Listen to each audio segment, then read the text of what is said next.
नमस्कार दोस्तों। ट्रंप ने जेलेंस्की की जो कुर्सी है उसे खींचने की पूरी तैयारी कर दी है यहां पर, और हो सकता है कि इनकी कुर्सी भी अब चली जाए।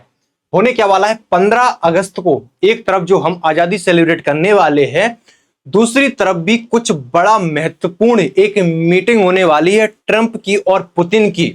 दोनों के बीच मीटिंग फिक्स हो गई है। अगर युद्ध विराम होता है, पुतिन युद्ध के लिए रुकने के लिए मान जाते हैं, तो यहां पर इनकी जो गद्दी है उसकी जाने की संभावना बन जाती है, क्योंकि यूक्रेन में बहुत लंबे समय से चुनाव हुए नहीं है। और चुनाव क्यों नहीं हुए? क्योंकि यूक्रेन युद्ध में है, और युद्ध रुकता है तो यूक्रेन में चुनाव होंगे, और चुनाव में फिर इन्हें उतरना पड़ेगा। और व्यक्ति ये नहीं चाहता कि युद्ध रुके। देखो दोनों, चाहे आप रूस को भी देख लो, यूक्रेन को भी देख लो, युद्ध दोनों ही नहीं चाहते कि युद्ध रुके। लेकिन फिलहाल एक मीटिंग यहां पर सेट हो जाती है कि ट्रंप और पुतिन मिलने वाले हैं। कहां पर? अलास्का में on August 15। Highly anticipated Ukraine peace deal. अगर यूक्रेन पीस डील हो जाती है, क्या ट्रंप को पुतिन ने मना लिया कि युद्ध जो वार्ता है वो रोक दें और ये सीज फायर के लिए यहां पर मान जाए। हालांकि क्या क्या संभावनाएं बन सकती हैं कि पुतिन भी कोई कच्चे खिलाड़ी यहां पर नहीं है। क्या ट्रंप की बातों में पुतिन की बातों में ट्रंप की बातों में पुतिन आ गए हैं, या फिर पुतिन की तरफ से कोई बड़ा खेला होने वाला है 15 अगस्त को? दोनों के बीच ये मीटिंग जो फिक्स हुई है, ये सब एकदम से कैसे हो गया? हालांकि एकदम से नहीं हुआ है, इसके पीछे भी जो अमेरिका के स्पेशल एनवॉय हैं, ये कुछ दिन पहले ही जो पुतिन है उनसे मुलाकात की है, रूस में गए हुए थे, और सारा कुछ जो यहाँ पर हो जाता है। अमेरिकी राष्ट्रपति डोनाल्ड ट्रंप 15 अगस्त को अलास्का में रूस के राष्ट्रपति से मुलाकात करेंगे, और 16 जुलाई 2018 के बाद ये दोनों के बीच मुलाकात होगी, जो इनका पहला कार्यकाल था। उस वक्त ये हेलसिंकी में इनके साथ जो एक मीटिंग हुई थी, उसके बाद से बड़े लंबे समय से एक दूसरे से मिले नहीं है। हालांकि फोन पर कई बार इनकी बातचीत हुई है। ट्रंप ने पूरी यहाँ पर स्टेटमेंट दिया कि जो highly anticipated meeting between myself as जो प्रेसिडेंट है यूनाइटेड स्टेट ऑफ अमेरिका के और व्लादिमीर पुतिन रसिया के president will take place next Friday August 15 2025। और जो मीटिंग होने वाली है, फर्दर डिटेल्स टू फॉलो। जो पूरी जानकारी इन्हें अपनी तरफ से ट्वीट करके जानकारी दी। और हालांकि जो मीटिंग होने वाली है, इसमें किन आप कहोगे क्या यूक्रेन की शर्तों पर युद्ध होने वाला है, क्या पुतिन की शर्तों पर युद्ध होने वाला है? क्योंकि वॉल स्ट्रीट जर्नल की जो रिपोर्ट निकल कर आई है, पुतिन ने यूएस से कहा है कि युद्ध हम रोक देंगे, लेकिन जो ईस्टर्न यूक्रेन का पार्ट है वो हमें चाहिए। यानी कि अगर युद्ध रुकेगा तो ईस्टर्न यूक्रेन वाला जो पार्ट है, क्या रूस अपने पास रख लेगा? क्योंकि इस क्षेत्र में रूस ने कब्जा कर लिया है, और इस क्षेत्र में अच्छे खासे रेयर अर्थ मिनरल्स हैं, और यही रेयर अर्थ मिनरल्स पर ट्रंप की नजर है। और शुरुआत में जो यूक्रेन के राष्ट्रपति जेलेंस्की ने जो डील नहीं हुई थी जो मिनरल्स वाली, वो यही क्षेत्र के लिए भी हुई थी। जब दोनों के बीच मामला पूरा जेलेंस्की और ट्रंप के बीच बिगड़ गया था, वो यही क्षेत्र है, और रूस ने इस क्षेत्र पर, अच्छे खासे क्षेत्र पर कब्जा कर लिया है। और रूस इसके बदले जो पीस है, हो सकता है कि इस क्षेत्र पर मान जाए। क्या जेलेंस्की इसके लिए मानने वाले हैं? और क्या जेलेंस्की इस मीटिंग में आने वाले हैं? तो जेलेंस्की की कोई अपडेट नहीं है। जेलेंस्की आने वाले हैं, नहीं आने वाले हैं? यहाँ पर ट्रंप चाहते तो थे कि तीनों जन के साथ मीटिंग हो जाए, लेकिन फिलहाल जेलेंस्की की कोई अपडेट नहीं है, आएंगे या नहीं आएंगे। लेकिन जेलेंस्की का जो रिएक्शन है वो जरूर आया है इस मीटिंग पर। इन्होंने कहा है कि हम अपनी जमीन पर कब्जा करने वालों को अपनी जमीन नहीं देने वाले। जो रूस की तरफ से कहा जा रहा है, पुतिन ने ऐसा कहा है कि हमें ईस्टर्न पार्ट चाहिए और उसके बदले में हम युद्ध रोक देंगे। तो यहाँ पर जो जेलेंस्की हैं, राष्ट्रपति यूक्रेन के, इन्होंने कहा तो हम तो अपनी जमीन नहीं देंगे, और यही वजह है कि युद्ध अभी तक रुक भी नहीं पाया। रूस तो प्रॉपर कह चुका है कि यूक्रेन हमारा ही है पूरा। और हालांकि इस चीज पर मगर पुतिन मानते हैं कि इस क्षेत्र पर कब्जा कर ले, क्रीमिया पर पहले ही कर चुके हैं ईस्टर्न वाले। क्योंकि जो रूस है 3 साल, चौथे साल में प्रवेश हो रहा है युद्ध का, और मुझे नहीं लगता कि पुतिन रुकेंगे अगर ये क्षेत्र नहीं मिला। इसके अलावा कोई चांस ही नहीं है कि डील किसी प्रकार की यहां पर हो जाए। ट्रंप भी कह चुके हैं कि अगर जंग रोकना है तो जो कुछ इलाके हैं उनकी अदला बदली तो करनी ही पड़ेगी। क्या इन्होंने इनकी पूरी तरीके से, आप कहोगे कि इन्हें बेवकूफ बना दिया एक तरीके से, कि युद्ध रोक दिया और पुतिन की शर्तों पर रोक दिया? हालांकि होने क्या वाला है ये अपन को तो कुछ दिन बाद पता चलेगा, क्योंकि ट्रंप है और ट्रंप के मन में क्या चल रहा है। 15 अगस्त जो मीटिंग होगी उसके बाद कौन किस पर भारी पड़ता है, 15 अगस्त को ये चीजें सारी निकल कर आएंगी। यहां पर जो यूक्रेन के राष्ट्रपति हैं, इन्होंने कहा कि हम समाधान के लिए तैयार हैं, लेकिन जो बातचीत हो रही है सीज फायर को लेकर या पीस डील को लेकर, इसमें यूक्रेन के बिना कोई भी, अगर आप कहोगे कि समाधान निकलता है, शांति समझौता होता है, तो उसका कोई महत्व होगा ही नहीं, क्योंकि यूक्रेन उसमें है ही नहीं। तो आप देखोगे तो इनकी बातों से भी आपको लगेगा कि ये व्यक्ति भी युद्ध रोकने के पक्ष में है नहीं, जो मैंने कहा कि इनकी कुर्सी जा सकती है, क्योंकि फिर सारा कुछ माहौल एकदम से बदल जाएगा। और ऐसा नहीं है कि इनकी लोकप्रियता जो यूक्रेन में वो बढ़ी हो।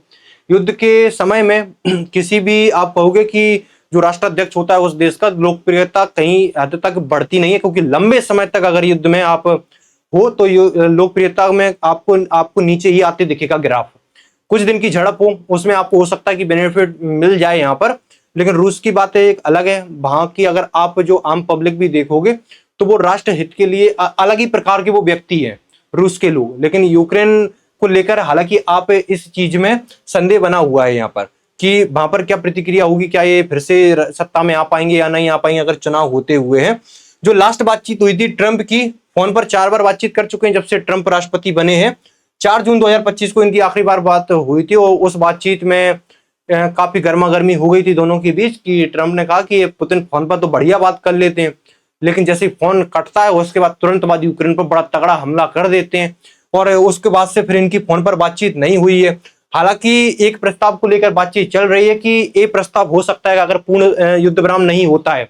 वो प्रस्ताव है कि एक दूसरे पर हवाई हमले रोक देंगे। यहाँ पर यूक्रेन को भी देखोगे तो डिपो हो गया और आप कहोगे तेल रिफाइनरी हो गया, उस पर यूक्रेन बड़े तगड़े हमले कर रहा है रूस में, और इसी प्रकार से रूस भी बड़े तगड़े हमले कर रहा है, हवाई हमले यूक्रेन में। तो हो सकता है कि ये प्रस्ताव आए और इस प्रस्ताव पर सहमति बन जाए कि एक दूसरे पर हवाई हमले नहीं करेंगे, हालांकि पूर्ण युद्ध विराम नहीं होगा। अब ये बात तो क्यों निकल कर आई, क्योंकि बेलारूस के जो राष्ट्रपति हैं लुकाशेंको, ये पिछले हफ्ते पुतिन से इन्होंने मुलाकात की थी, कुछ इसी प्रकार का इन्होंने प्रस्ताव रखा था। तो हो सकता है कुछ इसी प्रकार का प्रस्ताव वहां पर, इस प्रकार की जो डील है वो यहाँ पर हो जाए। बाकी युद्ध तो यहाँ पर फिर अगर ये होता है तो हवाई हमले रुक जाएंगे, बाकी युद्ध यहाँ पर चलता रहेगा। अब जो स्पेशल एनवॉय है स्टीव विटकॉफ, ये कुछ दिन पहले ही आप कहोगे तो ये पुतिन से मुलाकात की इन्होंने, और पुतिन से मुलाकात की तो इसी जो मीटिंग है ट्रंप के साथ, ये मीटिंग फिक्स की होगी। और ट्रंप ने इन्हें पुतिन के पास भेजा था, रूस में भेजा था, और उसके बाद से इन्होंने जानकारी दी थी कि हमने यूरोपियन अलायंस जो हमारे कुछ अच्छे देश हैं उनके साथ ये जानकारी साझा की, और सभी ने कहा है कि यूक्रेन का युद्ध यहाँ पर रुकना चाहिए। इन्होंने अपने यूरोपियन अलायंस को पूरी जानकारी दी। कुछ इसी प्रकार से पुतिन ने भी अपने कुछ दोस्तों को इस प्रकार की जानकारी दी कि यूक्रेन और युद्ध जो हालिया डेवलपमेंट होने वाली है और जो कुछ घटा है उस बात की जानकारी दी। किसको दी? भारत को दी और चाइना को दी। तो भारत और चाइना को इन्होंने यूरोप को दी, तो इनके लिए यूरोप के खास दोस्त हैं। और रसिया, आप समझ गए होंगे कि भारत को जानकारी दी, यानी कि रिश्ते पिछले कुछ दिनों में बेहतर यहाँ पर हो गए हैं। यानी कि प्रधानमंत्री ने इस बात की जानकारी दी थी कि यूक्रेन को लेकर प्रधानमंत्री और राष्ट्रपति पुतिन के साथ बड़ी लंबी बातचीत हुई है और पूरी डिटेल यहाँ पर दी गई है क्या क्या डेवलपमेंट होने वाली है और क्या क्या डेवलपमेंट हुई है। इस प्रकार से इन्होंने कहा था कि कुछ दिन और कुछ वीक में इस प्रकार की कुछ आप कहोगे कि जानकारी आने वाली है, और जानकारी निकल कर आती है कि दोनों के बीच यहाँ पर मुलाकात होने वाली है, और मुलाकात यहाँ पर 15 अगस्त को फाइनल हो गई है अलास्का में। इसके अलावा इन्होंने एक खेला और कर दिया अजरबैजान में, और आप कहोगे तो दो देश हैं अजरबैजान और एक देश हो रहे आर्मेनिया, इनके बीच इन्होंने एक डील करा दी, और दोनों देश निकल कर आते हैं और बोलते हैं कि अजरबैजान और आर्मेनिया दोनों कहते हैं कि जो ट्रंप हैं वो डिजर्व करते हैं नोबेल पीस प्राइज। और ये सब जो हो रहा है दोस्तों वो नोबेल पीस प्राइज के लिए ही हो रहा है। जो आप देखोगे इन्होंने एक बार फिर से जो ये इनके बीच जो समझौता करा रहे थे दोनों देशों के बीच, जो दोनों देश लड़ते रहते हैं, इन्होंने एक बार फिर से रिपीट कर दिया कि इंडिया पाकिस्तान वाला जो मुद्दा है एक बार फिर से रिपीट कर दिया कि वो हमने ही रुकवाया है। और जो पूरी जंग छिड़ी है भारत और अमेरिका के बीच, उसका जो मुख्य कारण है वो यही है कि ट्रंप ने दावा किया, भारत ने दावे को नकार दिया। उसके बाद इन्होंने दो देशों के बीच और शांति करा दी बोले, और दोनों देशों को यहाँ पर इस चीज के लिए भी दोनों देशों ने कोट किया है कि इन्हें नोबेल शांति पुरस्कार मिलना चाहिए। और यहाँ पर अजरबैजान, पता क्या, आर्मेनिया, अजरबैजान क्या कहते हैं कि ट्रंप को पुरस्कार नहीं मिलेगा जो नोबेल पीस प्राइज है, तो फिर इसका कौन हकदार है। यानी कि इस तरीके से यहाँ पर माहौल बना हुआ है दोनों देशों के बीच। और इन्होंने कहा कि जब मैं आया राष्ट्रपति बनकर तो पूरी दुनिया आग की लपटों में घिरी हुई थी, और मैं आया उसके बाद मैंने इस आग पर यहाँ पर काबू पा लिया। कुछ इस तरीके से इनका जो बड़बोलापन है वो यहाँ पर चलता है। और कुछ इस तरीके से अजरबैजान, आर्मेनिया ने जो है नोबेल पीस प्राइज के लिए, नोबेल जो शांति पुरस्कार है, शांति दूत ट्रंप के लिए यहाँ पर नॉमिनेट करने के लिए कहा कि हम इन्हें नॉमिनेट करेंगे। और कुछ इस तरीके की यहाँ पर अपनी तरफ से भी जो कोशिश होगी वो दो देशों को इन्होंने और तैयार कर लिया। पाकिस्तान ऑलरेडी तैयार है ही, और यहाँ पर नेतन्याहू इजराइल है, इन्होंने भी। और कुछ इस तरीके से माहौल बना रहे हैं, और जो कुछ आपको बनता हुआ दिखेगा वो इसी प्रकार से बन रहा है। आर्मेनिया के नेता हैं, उन्होंने कहा कि शांति निर्माता, हाँ शांति दूत ही है ट्रंप के बिना यह सफलता संभव नहीं होती। और राष्ट्रपति को नोबेल पुरस्कार, जो ट्रंप है वो नोबेल पुरस्कार के यहाँ पर हकदार हैं। दोनों के बीच यहाँ पर जो डील है वो यहाँ पर इनके द्वारा करा दी गई है। अब जो इनके बीच मुलाकात होने वाली है, इसमें भी हालांकि क्या रूस इस तरीके से बोलेगा कि ट्रंप को नोबेल पुरस्कार मिलना चाहिए और ट्रंप इसके हकदार हैं, क्योंकि ट्रंप ने रूस और यूक्रेन के बीच युद्ध रुकवा दिया। ट्रंप ने यूक्रेन का जो ईस्टर्न पार्ट है वो रूस को दिलवा दिया। हालांकि ऐसा संभव नहीं है होने वाला कि पुतिन कुछ इस तरीके से बोले, क्योंकि ये चीज तो भारत ने नहीं बोली, तो ट्रंप क्यों ही ये सब बोलने वाले हैं यहाँ पर। लेकिन 15 अगस्त को हालांकि फाइनल तो सब कुछ हो गया होगा कि क्या होने वाला है, क्या ये तैयार करा ले रहे हैं इनको, या ये कुछ बड़ा करने वाले हैं, या ये आप कहोगे कि अलास्का में बैठकर अमेरिका की बेइज्जती करने वाले हैं, और बैठकर तो कुछ कहकर आए और उसके बाद यूक्रेन पर बड़ा हमला कर दें। यानी कि आप सोच सकते हो कि अगर अलास्का में 15 अगस्त को मीटिंग होती है और 16 अगस्त को या कुछ दिन बाद यूक्रेन में बड़ा हमला हो जाता है, तो ये ट्रंप की जो दावे हैं उनकी कितनी पूरी दुनिया में मजाक उड़ेगा यहाँ पर। तो बाकी क्या होने वाला है ये शायद हम लोगों को 15 अगस्त के दिन ही पता चलेगा, जब हम 15 अगस्त सेलिब्रेट कर लेंगे। उसके बाद एक कुछ या इनका सेलिब्रेशन बनता है या इनका सेलिब्रेशन बनता है। यहाँ पर जो कुछ भी होगा आपको अपडेट्स मिलती रहती है। Thank you so much.